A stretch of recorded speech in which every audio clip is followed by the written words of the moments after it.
শক্তিশালী শক্তিশালী এর ইংরেজিটা হবে স্ট্রং স্ট্রং।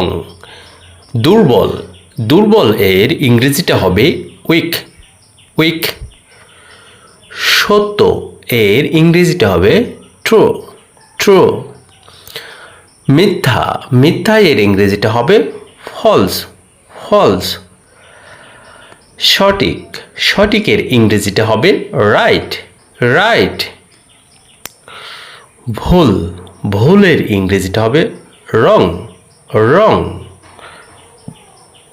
ধনী ধনী এর ইংরেজিটা হবে রিচ রিচ। গরিব এর ইংরেজিটা হবে পোর পোর। ব্যস্ত এর ইংরেজিটা হবে বিজি বিজি। অলস এর ইংরেজিটা হবে লেজি লেজি। ধারালো এর ইংরেজিটা হবে শার্প শার্প। এখানে আমরা আবার ট্রাই করতে পারি। Strong weak true false right wrong rich poor busy lazy sharp. So বন্ধুরা, ভিডিওটা দেখে যদি মনে হয় কিছু শিখতে পেরেছো, অবশ্যই ভিডিওটা শেয়ার করে দাও। আজকে পর্যন্ত ভালো থেকো, সুস্থ থেকো, আল্লাহ হাফেজ।